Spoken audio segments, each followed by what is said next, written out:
don't understand, Mother. Dressler came here under the pretense of the truths. The war was into its 5th year,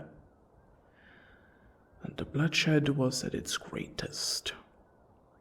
The Werewolf King. Reinhard had sent an envoy asking for a meeting to discuss the possibility to ending the war. Your father, at first, would not entertain the idea. His hatred for Reinhard had clouded his judgment and fueled his need for revenge. It took many days of me talking to make him see that at the very least Wood could halt the war briefly and save a few lives, while the talks were in progress. Eventually, your father agreed, and we accepted Reinhard's request. Needless to say, nobody trusted anyone, and Reinhard proved this by marching 400 of his soldiers to our gates. We had an equal force assembled and ready to react at a moment's notice. Your father said that he would allow 2 of Reinhard's men to accompany him inside as a gesture of good faith. The king and his 2 most trusted captains, Vorne Dressler and Heidi Bauer, entered the grounds and were taken to the great hall. We joined them, and after exchanging pleasantries, which nobody meant, we sat down and began to look for a way to end things peacefully.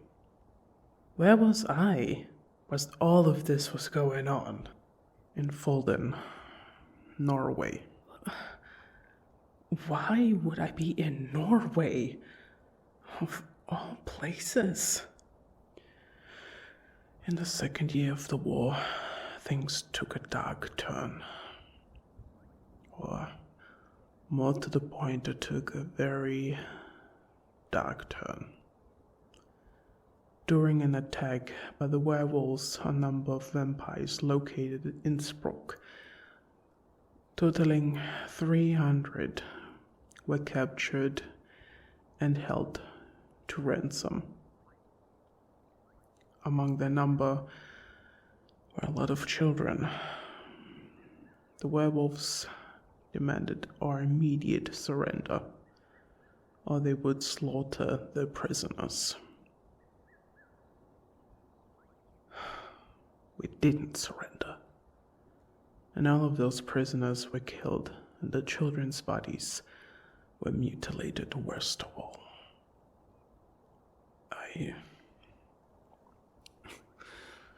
I reacted vengefully and ordered that in retaliation to what the werewolves had done, that every general and captain that had anything to do with the Innsbruck massacre, along with their families, to be killed. Men, women, and child. Mother! Not my proudest moment, I would agree, daughter. But in all honesty, it would not be a decision I would take back even if there was a chance that I could. The werewolves had crossed a line, and they needed to know that there was no crossing back. In war, you have a simple and clear choice. Be willing to go farther than your enemy, or be conquered by them.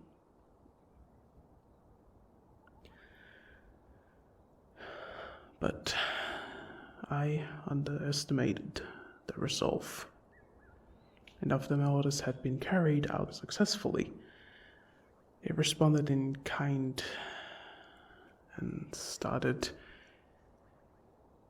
staggering high vampires and their households too. A number of your cousins were killed, and knowing that you would be very high on their list of targets, your father and I smuggled you out to the neutral territory, Norway. As you know, Norway is a free realm, and as such is neutral.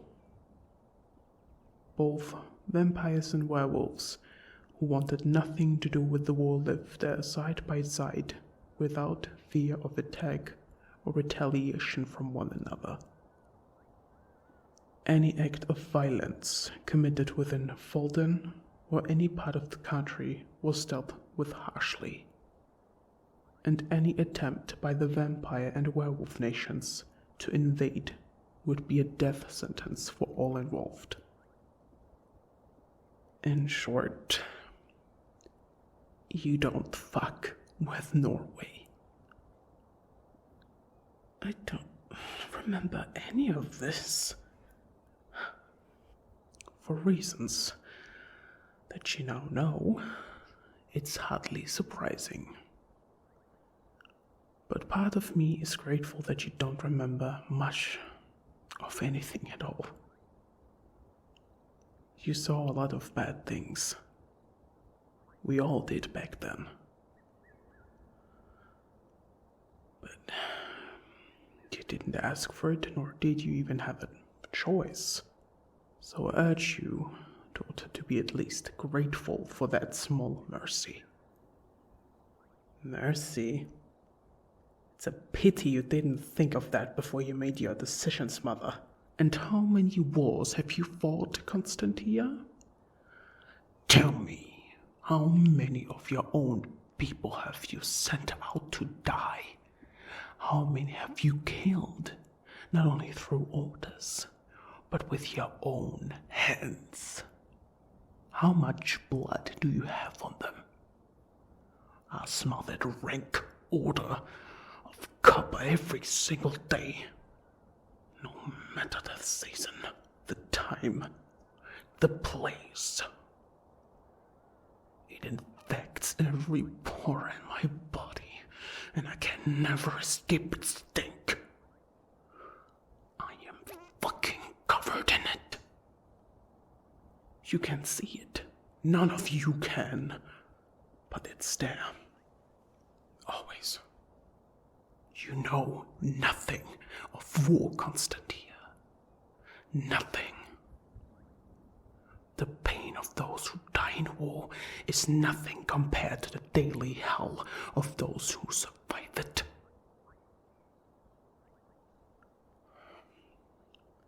I haven't fed on a human in decades. If our God truly does exist, then the irony of a vampire queen who cannot stand the smell of blood must be a great amusement to them. Don't you think? I meant... no.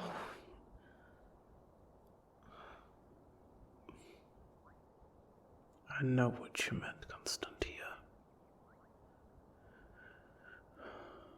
But my advice to you, for what it's worth, is that before you seek to pass judgment on people and their actions, know that they probably judge themselves badly.